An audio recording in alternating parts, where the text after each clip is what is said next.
Cahaya itu kan ada 4. Yang pertama adalah infrared, yang kedua adalah Bluetooth, yang ketiga adalah BlackBerry, yang keempat adalah hologram. Ini baru 4 yang ditemukan. Hologram ini yang terakhir, dan mulai mengungkap peristiwa perjalanan secara khusus ini. Kalau infrared bisa mentransfer data jarak dekat, Bluetooth juga demikian. Makanya ulama itu punya Bluetooth. Dari situlah kalau kita jabat tangan, cium tangan. Kenapa? Karena energi ilmunya bisa pindah.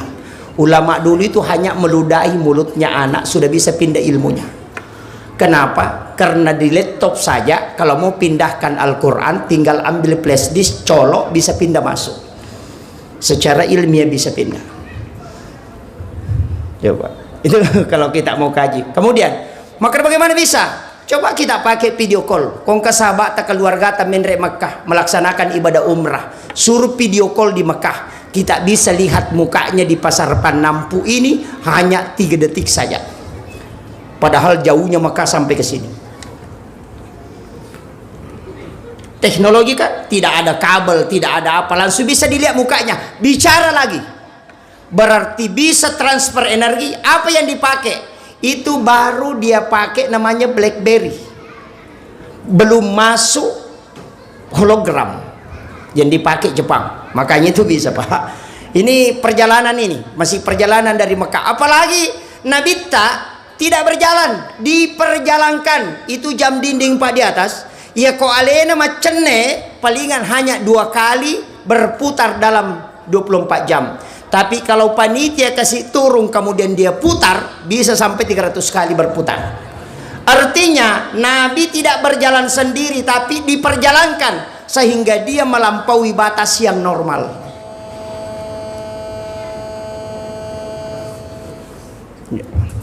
Iklan itu, Pak. Niga Nabi pure palalempeni yang sudah diperjalankan di malam hari. Yang pertama adalah Nabiullah Musa dengan Harun. Yang kedua adalah Nabi Lut yang pernah diisrakan, tapi dia tidak mi'raj. Hanya setengah malam dia berjalan, bisa melintasi kurang lebih 800 km. Itu Musa dengan Harun. Nabi sudah ada yang pernah diperjalankan. Yang dimi'rajkan itu ada 2. Mi'raj secara jasad, Rasulullah dengan Nabiullah Isa alaihissalam. Itu Nabi Isa langsung diangkat ke langit, tapi dia tidak Isra, cuma langsung Mi'raj. Tempatnya dia di langit kedua. Makanya penghuni langit kedua itu ada 2. Langit pertama Nabi Adam, langit kedua itu Nabi Isa dengan Yahya. Ini. Tapi ia rolangi Pak susah.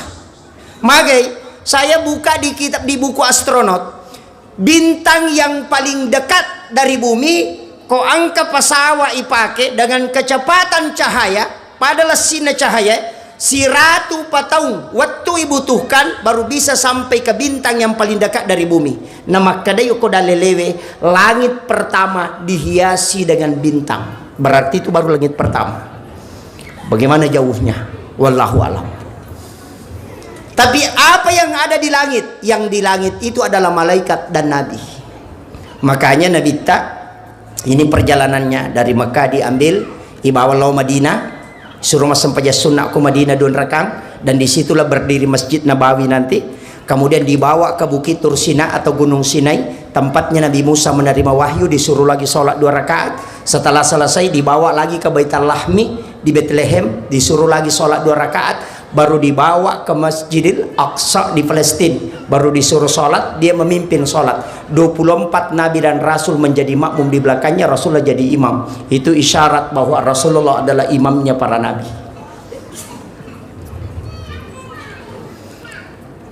Ada dalam tasawuf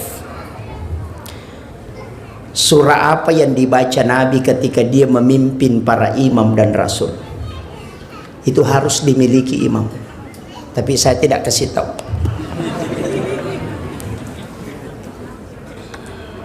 Itu ada 2 surah yang dibaca Rasulullah. Makanya imam itu harus miliki itu. Yaitu ampai Pak, saya pernah belajar sedikit tasawuf tentang imam. Itu di Aceh, di Biran. Tapi tidak khatam. Makanya saya tidak mau jadi imam. Sampai hari ini tidak mau jadi imam, Pak. Karena imam itu susah. Jadi makmum itu enak sekali. Kalau imam cepat, ikuti saja. Nanti dari kemudian kalau ditanya, kenapa cepat? Imam yang cepat. Tanya imam. Imam ditanya, kenapa cepat sholatmu? Ya kalau lambat jamaahku semua pergi. Selesai. Enak jadi makmum itu. Jadi iya tuh imamnya Pak Bu. Sebenarnya ada 4 kaidah. Yang pertama dimiliki, jangan lewat di pintu besar. Imam itu jangan lewat pintu makmum. Aja tole ya pintu na makmumnya. Lewat jalur khusus. Makanya di masjid biasanya itu ada jalur khusus untuk imam. Di masjid-masjid besar itu biasa imamnya tidak dilihat dia lewat mana kemudian sudah muncul dari dalam. Itu karena dia gantikan posisi Rasulullah memimpin sholat, bukan menggantikan posisi sebagai Nabi, tapi dia menggantikan posisi Rasulullah sebagai memimpin sholat. Maka kau harus bersumber juga dari rumahnya Nabi. Rumahnya Nabi itu yang sudut masjid ini. Dia masuk dari sana. Ini masjid Pak susah. Iya. Kenapa saya mengatakan susah? Karena tidak ada jalur darurat untuk imam. Kalau imam batal sholat, dia mau lari kemana? Tidak bisa. Itulah sehingga selalu ada pintu cadangan di samping. Ya kau batal ijenek na imangnya, dia langsung lari ke situ, orang di belakangnya maju.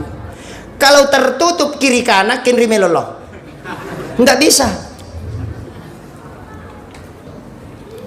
Jadi magi imangnya nadena ya ronolah pintu na makmumnya. Kalau ada imam tidak lewat di pintu makmum, maka dia gurut tak dena tasakka bacaan itu. Makmumnya tidak mampu mengalahkan dalam kekhusyuan dalam sholat, karena dia punya jalur khusus. Kenapa bisa Pak? Biasa imam kan tasakka bacana. Analoginya sederhana. Kalau ada balon 1000 watt, nah pembatasnya cuma 450 watt, ia tepat tua ya robalongnya pasti sepak kur. Begitu juga imam, ketika lebih tinggi kemampuan makmum di belakang daripada dia, pasti bacaannya tidak bisa dilanjutkan. Kenapa? Karena dia lebih dikalahkan dari segi nur dalam sholat.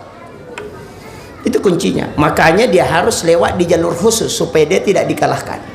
Karena kalau ada Pak listrik punya jalur khusus masuk ke situ, biar berapapun wattnya di belakang tidak akan karena dia punya jalurnya khusus. Itu kuncinya, sederhananya begitu. Yang kedua, iya ro imangnya degaga sampai sunnah no komsigi kemana mi bolana. Jangan kerjakan sholat sunnah di masjid kecuali yang berjamaah kayak tarwih. Jangan. Kayak bolana imangnya, bukan rumah tempatnya, tapi ini yang di dalam. Itu rumahnya imam. Pura pikama Pak Bange tatama masigi Pura sesudah doa bersama kembali masuk ke situ. Siapa yang mampu melakukan itu istiqamah, maka dena mati yaitu imangi kodena si runtuk nabitta. Itu berakat. Itu khususnya Pak. Kemudian yang ketiga, tempat imam itu bukan masjid, tapi dia disebut dengan mihrab. Mihrab ini sangat utama. Karena mihrab itu tempat berkomunikasi langsung dengan Allah. Fataqabbalaha rabbuha bikabulin hasanin wa ambataha nabatan hasanan wa kaffalaha Zakaria. Kullama dahala alaiha Zakaria al-mihrab wajada indaha rizqan. Qala ya Maryam anna laki hadza qalat huwa min indillah innallaha yarzuqu man yasha bighairi hisab. Hunalika da'a Zakaria rabbah qala rabbi habli min ladunka zurriyatan thayyibatan innaka sami'ud du'a. Panadatul malaikatu wa qa'imun yusalli fil mihrab annallaha yubassiruka bi Yahya musaddiqan bi kalimatin wa sayyidan wa hasura wa nabiyyan minas solihin. Bayangkan ni Pak barakat ni yasangi mihrab. Nabi Zakaria degaga anakna paja ni halanga bainena sudah berhenti haid menopause. Umurnya juga Nabi Zakaria sudah tua, tapi ketika dia masuk di dalam mihrab berdoa, ternyata sementara berdiri sholat langsung turun malaikat dari langit memberitahu annallaha yubassiruka bi Yahya. Bayangkan itu. Gurutta Ki Haji Abdurrahman Ambo Dalle, kamarnya dia bagi dua, setengah dia tempati tidur bersama keluarganya, setengah dia tempati untuk sholat. Itulah mihrabnya Gurutta. Tapi ketika ada santrinya mau pulang dan tidak ada transportnya untuk pulang, degaga na tampara rewa, aga nasa puang degaga kasih diku na meka rewa lo kampungnya, aga nasa Gurutta. Masuk ke dalam kamar, kulihat di bawah bantal. Bantal itu tempatnya melapisi lututnya, onron na patadangi utuna kuilalan na mihrab na masih kiri. Setiap anak yang masuk dapat uang, padahal dia nang kena taruh di Gurutta kor. Akalan na nanae, ya kong kadina runtuk lima lapor kadi dewalo ko onron na Gurutta. Datang lagi minta yang lain, disuruh lagi masuk dan tidak pernah habis. Pulekin royero. Makanya itulah pertanyaannya Nabi Zakaria. Anna laki haza pulikin roye huwa min indillah, karena engkau membuat tempat komunikasi langsung dengan Allah. Kadangkala idi WC makanja okko bolata sampai puluhan juta kita biayai untuk membuat WC, tapi tidak ada tempat sholat khusus di dalam kamar yang kita buat untuk berdua-duaan dengan Allah. Inilah kekurangan kita selama ini untuk khusyuk dalam ibadah. Kan ceritanya begini Pak, itu Nabi Zakaria kak deganakna, istilahnya ugie manang, makanya nalai anurena Maryam asenna. Ini nanti ibunya Nabi Isa, umurnya belum gadis. Kemudian di dalam kamarnya dia buatkan bilik, bilik itu kamar, di dalam biliknya dia buatkan tempat sholat, itulah mihrab, dan dua anak tangga. Dari situlah dasar kenapa tempat imam itu dua lapis sajadahnya. Itu intinya. Dan 3 tahun itu Nabi Zakaria Pak, piara nak darah, nala caket tanga. Dia itu na bukai.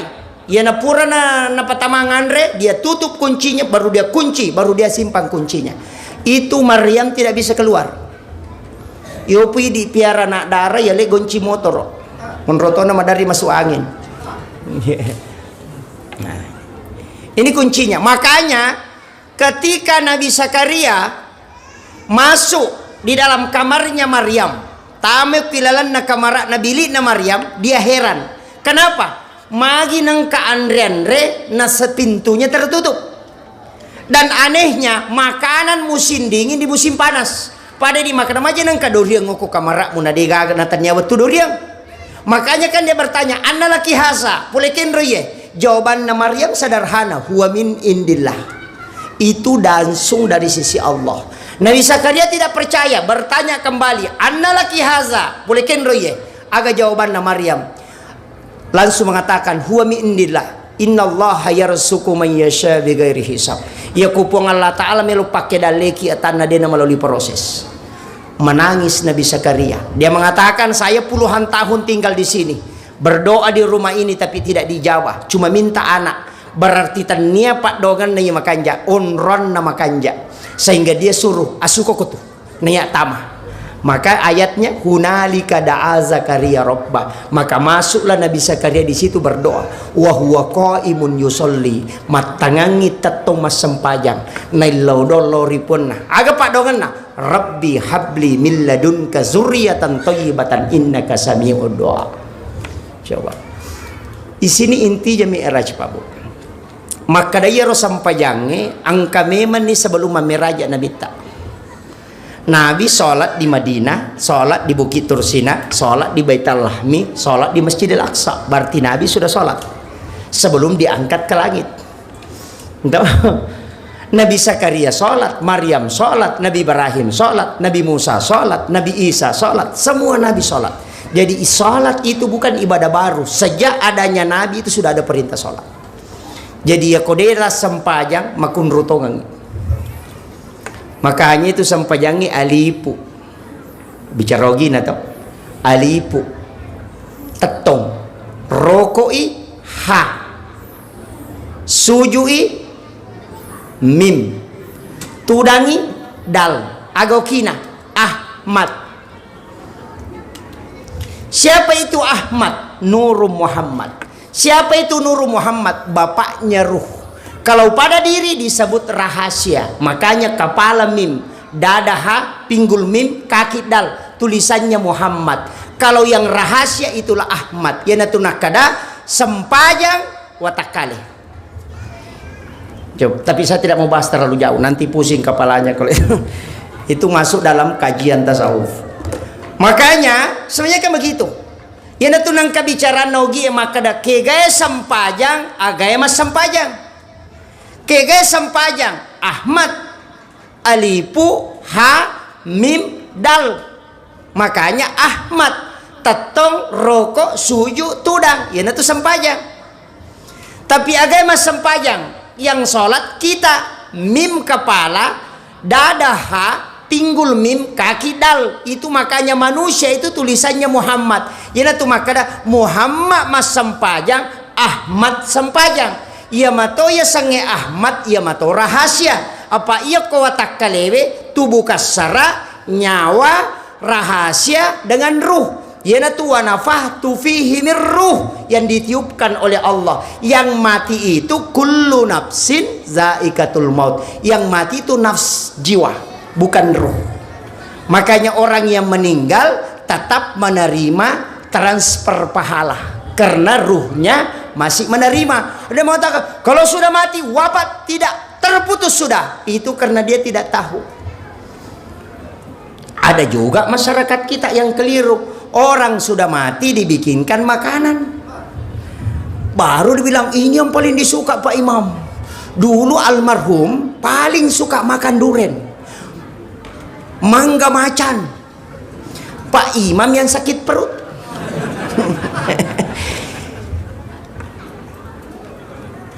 Tradisi Bugis itu ada mak baca dong ya. Di sini ada juga. Ini penting saya bahas sedikit. Ia tuh baca dongnya dua. Angka baca dos salama, angka baca do warialah. Ia sange baca do warialah bicarogi. Ia ko tubuh watakale si bawa ruh menyatu maka dia tahu. Ia ko laga iruwe watakale bam maka dia wuju. Ruh disebut dengan warialah. Jadi aku maka dia baca do warialah berarti baca do ruh. Berarti doa kepada almarhum. Nah, ini penting. Tapi kenapa ada makanan? Disinilah ulama cerdas, ulama dulu kita pintar betul. Magai doa ada yang 40 menghijab. Doa itu bisa ditolak karena 40 hal tidak diterima.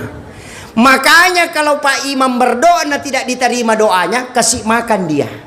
Karena kalau memberi makan kepada seseorang itu 40 hari 40 malam baru bisa habis di dalam perutnya. Setiap dia sholat itu malaikat rahmat berdoa supaya orang yang memberi makan itu diberkahi oleh Allah Subhanahu wa ta'ala. Dari situlah sehingga ada makanan. Kalau doanya tidak sampai, nanti pahala makanannya yang sampai. Makanya kalau ada imam baca doa dia tidak makan, tarik telinganya. Ini penting. Kecuali Pak Imam puasa.